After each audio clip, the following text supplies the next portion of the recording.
Hey everybody, and welcome to a bye-week edition of The Gray Area. There's no football to talk about, but plenty of numbers to crunch and vibes to check, and that's exactly what I plan on doing with this edition of the show. We're going to take a look at the culture of the Detroit Lions and the lessons we should know now 7 weeks into the 2025 season. Just exactly what has Dan Campbell proven to God and everybody?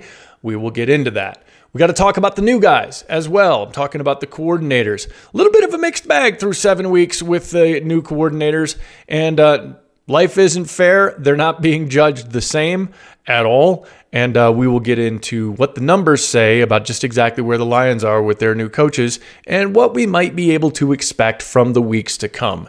Dan Campbell has already said some things coming out of the bye week that should give all of us food for thought with just exactly where the focus will be with this Lions team, especially with the offense and the defense and how things are getting called. Speaking of that, reinforcements. You can't play football games without football players. And I think Lions fans learned that in the harshest way possible a year ago. It's a different story this year. I know I touched on it last week, but it bears repeating. This is not 2024, and the proof of that is in the list of people that are coming back. And because we are headed into November, the leaves are flying off of the trees, and we are getting into the heart of the football season, I'm dusting off the enemies list.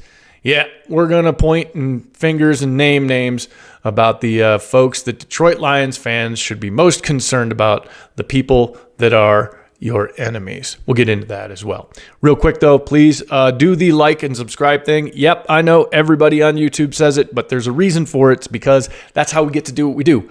All of the content with the Detroit Lions podcast is free. We aim to keep it that way, and we do that algorithmically. I don't know what that word means, but I'm told it's incredibly important. And if you like the content that's here, we try to keep it as clickbait free as possible. Please recommend it to friends, spread it on social media, join the conversation in the comments. I even read the mean ones. They hurt, I'm not gonna lie, very sensitive person. But I read them nonetheless because we want to know just exactly where everybody's head is at and what you're thinking as we make our way through this Lions season. Let's get started.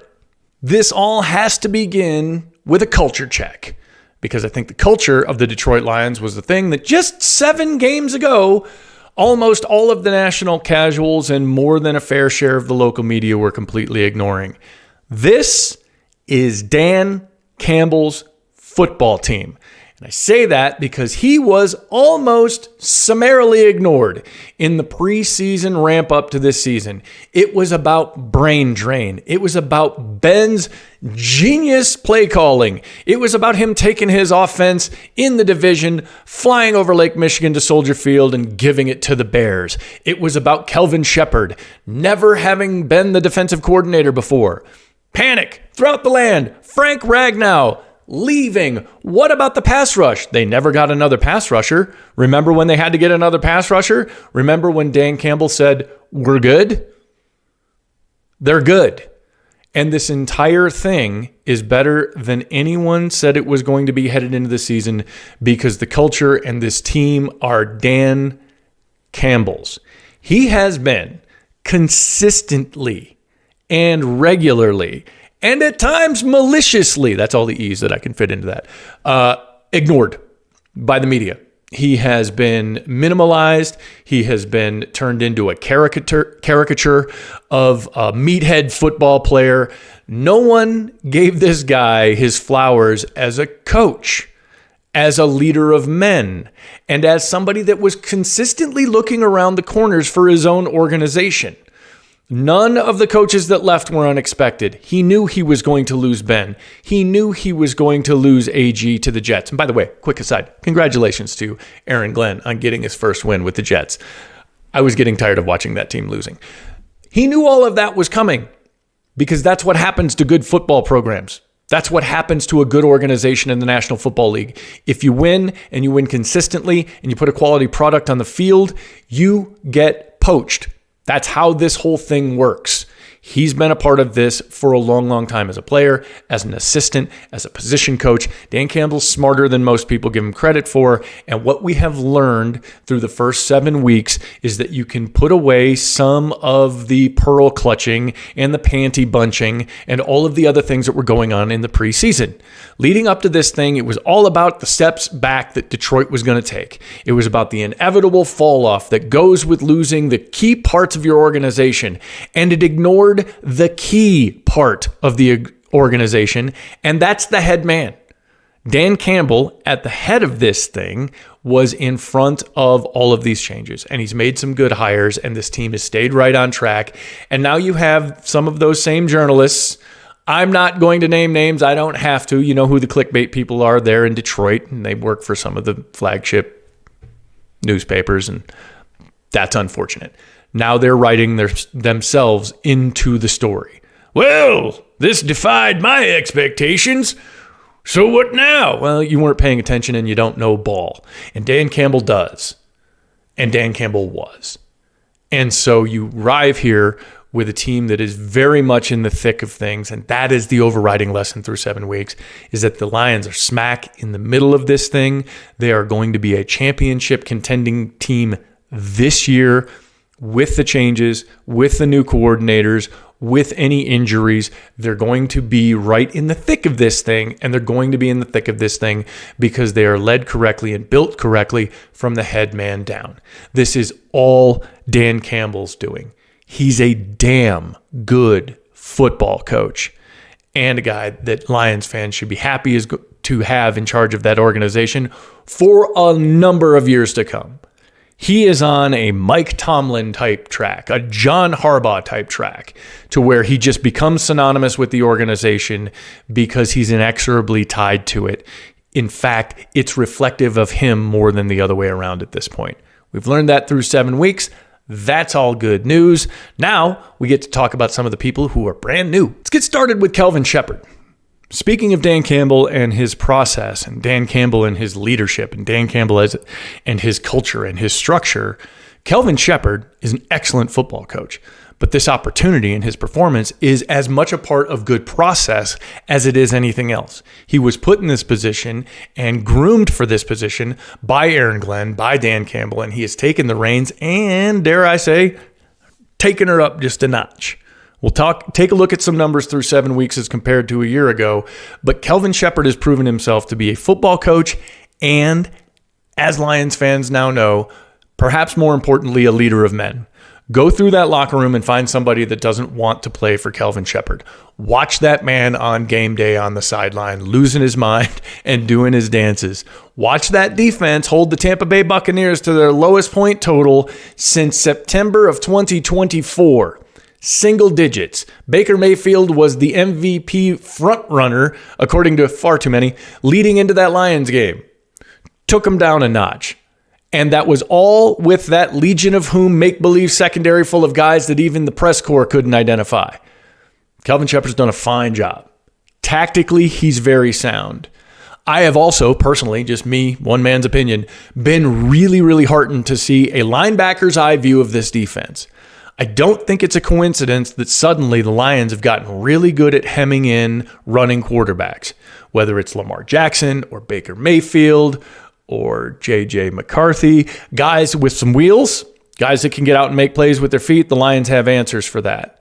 I don't think it's a coincidence that a former linebacker is calling this defense, and suddenly those linebackers are exactly where they need to be and playing the kind of sound ball that you need to play to deal with a dual threat quarterback. It's been a lot of fun to watch this defense grow in that way, and it's only 7 games in. That is going to be an important caveat with regards to both this and any breakdowns on John Morton. They're only 7 games in. It's less than half of the way through, and there have been improvements along the way, and I think you can expect to see more improvements as we go along. I did pull some numbers. I'm not going to try to do these all from memory. I wrote them down. I pulled some numbers through 7 weeks. Figure that's a fair snapshot considering what happened to the defense in 2024 and the way that the injuries kind of blew everybody's spot up and the dramatic loss in roster strength throughout the year. Through 7 weeks of 2024, the Lions were allowing 154 points. This year, 151. slightly down. 22 points a game, down to 21.6. 309 yards per game is down to 300. They are better in takeaways and a tick below in sacks. Now, they've had 10 takeaways in 2024, 16 takeaways now, 16 and a half sacks. Let's not forget the tear that Aiden Hutchinson started the season on last year. They have 13 right now. That's awesome.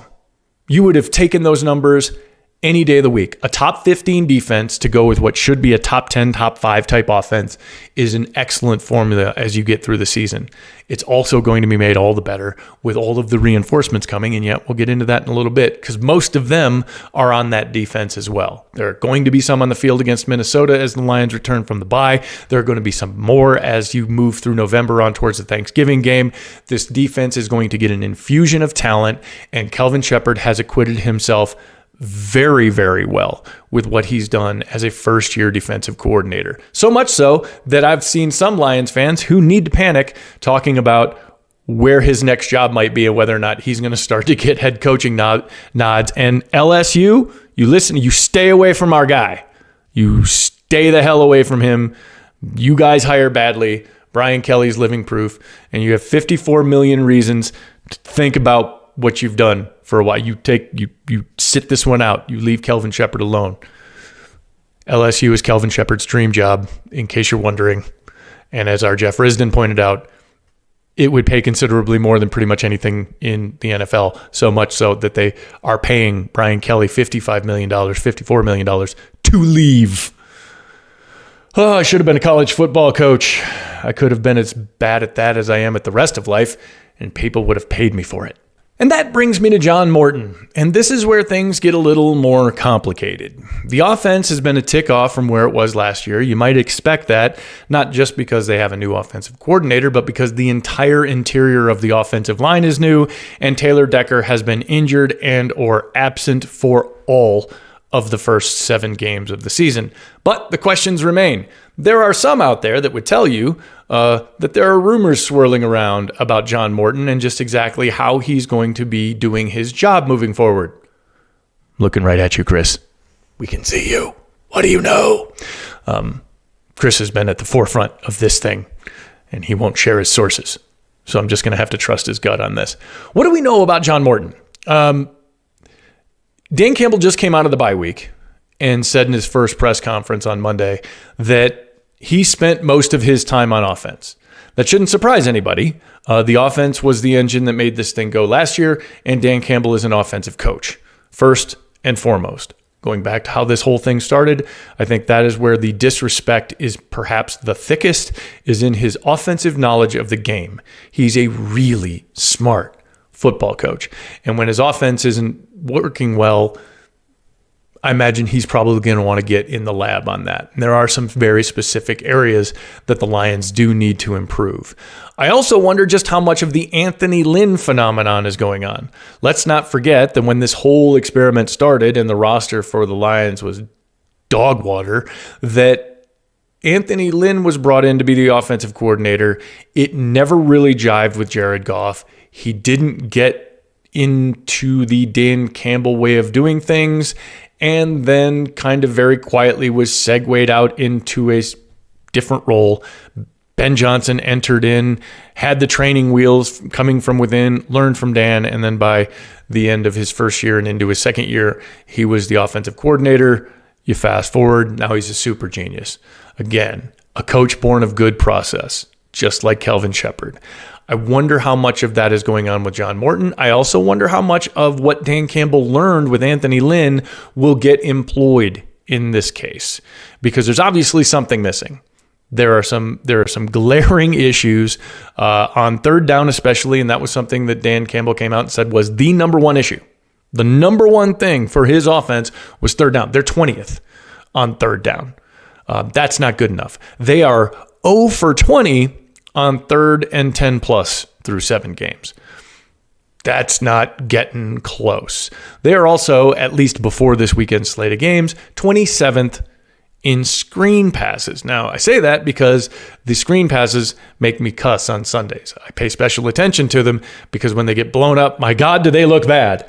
Tunnel screens, bubble screens, all screens, screen doors, all of the screens. None of them are working. The Lions were number 1 in the NFL a year ago.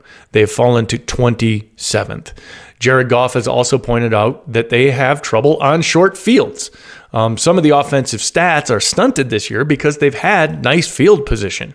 It's a good problem to have unless you're not converting the way that you should be converting. And the coach and the quarterback both seem to think that they haven't done a good enough job in that department, or those departments, if they are multiple. Depends on how you want to divide this thing up. At any rate, Dan Campbell's been working on it, and it was something that he focused on throughout the bye week. I imagine he got into long, lengthy, and detailed conversations with his coaches about just exactly what in the blue hell is going on with our third down conversions. How do we get more people involved? How do we make sure that that improves? That's not unusual for a football team. No football team's bulletproof. Every single team in the NFL has had their WTF moment. The Buffalo Bills, the Green Bay Packers, the Los Angeles Rams. Pick a good team. The Philadelphia Eagles. They've all got losses. They've all had games. They've all had sequences and series, and they have stat lines that they can't quite understand. It's a long season. It is not yet halfway over, and the good news is that the staff in Allen Park is well aware of the problem. That's the good news. The better news is that the rest of the offense, if you just look from 30,000 feet, it's not that bad. I had a lot of questions like this one here about just exactly what the problem is with the offense. I went to the numbers over narratives. Let the math tell the story. In 2024, the Lions were first in total yards, 3,437 yards. This year, they're ninth. Still top 10, not near as good, 25-67. Pass yards, they were first, 24-29. This year, they're 10th, 16-31, 1,631 yards. Third in rush yards, they're fourth this year, just to tick off there. First in touchdowns, they are tied for first in touchdowns this year, at least again before this slate of games. Doesn't count what's happened over the weekend. First in points per game, they're third in points per game. Ultimately, that's the most important stat. Are you scoring? How you do it is not as important. And then they were second in turnover differential last year. They're fourth in turnover differential this year. That's not a bad offense. That's top 10 in every category. That's top 10. That's top 5 in almost all of them, all but 2, in fact. So the offense is still incredibly potent, and you would expect it to be with all of those playmakers, with an interior offensive line that is learning on the job. And both of the new guys, Mahogany and Ratledge, have been credited with 2 sacks. They have given up 9 sacks just in the last 3 games. That is something to address. There will be improvements as those guys gain experience. I know I've been beating that dead horse to death, but it's true. When you've got young players and they're just getting their first taste of the National Football League, they're going to get better as they go. There's just things they haven't seen, and you can't account for what you don't know. And those guys don't know a lot, but they're learning, and they're going to get better. And now with this chance to take a week off and really get in and detail every single part of the operation, I think you saw a very confident head coach that he can address this and get things right moving forward. Does that involve the structure between the head coach and the offensive coordinator? Truth is, we probably won't know until after that's done. Dan has been really, really good about keeping things in-house. But I know this, they won't leave any stone unturned, and nobody's ego will be too important to be sacrificed at the altar of production with this offense. This thing has to make the Lions go. It has to. As good as the defense has been and as good as the defense can be, the Lions have to have that top-tier offense if they want to ultimately get to the championship level they think that they belong at. They can get there. Dan Campbell's on the case. That's good enough for me. And as this team returns to the field, there's going to be more team to go around. Yeah, no, that fits. Reinforcements, more players. Guys coming back from the injury list, specifically on that defense. Malcolm Rodriguez has begun his practice window, so he is going to get back out there on the field running around. Terrion Arnold is going to want to give it a try and will be in pads later this week as the Lions check out whether or not he can be ready to go. You expect to have Brian Branch back from that suspension, and I assume that Brian Branch will just be existing on pure, incredible Hulk-like rage for the rest of the year, which is good and bad, since he's proven that he doesn't always make the best decisions when he's good and pissed off. if somebody can please just keep him focused. He's going to be back on the field. And then you've got, over the next few weeks, DJ Reed, Avante Maddox, Marcus Davenport, Kirby Joseph, Miles Frazier, Ahmed Hassanin, all of those guys coming back at different points, most of them on the defensive side of the ball. The depth is going to be replenished. In a lot of cases, you're getting starters back. That secondary should look way more like itself than it did against Tampa Bay, although played pretty well against Tampa Bay for being the Legion of Whom. A completely different situation than in 2024. This is a totally different scenario. No team escapes injuries. Ask the Baltimore Ravens or the San Francisco 49ers. No team gets through a season without losing some players. Last year, the Lions seemed to be losing 2 or 3 a week, but they were losing them for the season. And we all know how that ended up. Eventually, they ended up one-legged, and this year, that's not the case. This year, they're getting guys back. This year, they've replenished depth. This year, they've got more people on that roster that can get the job done, and they have managed to do really, really well with it. And now they're going to get an infusion of talent coming back just in time for November. You want your trials and your tribulations to happen in the middle part of the season, the early part of the season, not the end. And the Lions saved some of the most terrible news last year for the end of the season. This year's a totally different script, and they are going to be stronger and deeper and more talented as we head now into November and the games that really, really matter the most. And that is a great place to be, especially if you're Kelvin Shepherd in that defense. We all know about the need for depth and the value of rotations and all of the different things that you can do when you've got all of these pieces to play with. And so the Lions are headed into November in really, really good shape, and they're getting only better. And that brings me to the return of the enemies list. That's right. You got to keep track of the people that are on the enemies list. It's almost November. As I record this, the Lions will be playing their next game in the month of November, and we got to keep track of the bad guys. And you got to start with the worst guys, the ones that are in division, the ones up there in Cheese Town. Yep, the Green Bay Packers and their fans, like this one, pictured here wearing Romeo Dobbs' actual helmet. The 27 thing is finally dead. The good news is they finally managed to be in a game where they didn't win by scoring 27 points. The bad news is they won a game. The worst news is Aaron Rodgers' opportunity to do the funniest thing ever was gone. It was interesting for a hot minute to see Packer fans upset about Aaron Rodgers rearing back, underthrowing a ball, and drawing a pass interference penalty. I enjoyed watching them go through that only because I spent, I don't know how many years watching that garbage play, but at the end of the day, Aaron Rodgers couldn't get it done. He's 42. He probably needs to be put out to pasture, and the Green Bay Packers are a problem. It is not going to be a situation where the Lions get to expect anybody else to do the heavy lifting. They're going to need to beat Green Bay. They're going to have to do it themselves. Not everybody's the Cleveland Browns. Not everybody can just go in and kick hell out of the Packers. And so the Lions are going to have to do it themselves. The upside of that is that Thanksgiving game in Detroit is going to be nuts. Absolute madness is what I would expect from that Thanksgiving game. It's going to be crazy, and cannot wait for that. Also making the enemies list, the Philadelphia Eagles. Has to be the Philadelphia Eagles, if only because they're the champs until they get knocked off, and they haven't been knocked off yet. I had high hopes that Scadaboo and company could do it with the Giants. They managed to do it once. They couldn't get it done twice. Scadaboo's gone for the year. So that Lions game against Philadelphia in Philadelphia also looms large because the Eagles are going to have a lot to say about just exactly where the road gets routed come postseason time in the NFC. Then there's a whole situation with the NFC West. And a team that, quite frankly, nobody's really talking about right now, and that's the Seattle Seahawks. They a problem. That team is 7th in scoring defense. They are first in rushing defense. So you could see in a pivotal game in the postseason, if it came up to it, the Lions like to run the ball. The Seahawks like to not let you run the ball. And so that sets up to be a bit of a heavyweight fight. And I don't have to tell Lions fans what a thorn in the side the Seahawks have been over the last few years. They're playing really, really good right now. They're also 6th in points per game. So they're scoring points as well as playing really, really good defense. That Seahawks team is improved. Now, whether or not Sam Darnold turns into a pumpkin at the end of the year like we've seen him do, that remains to be seen. Right now, today, Seahawks are playing pretty good ball. Staying in the NFC West, Rams.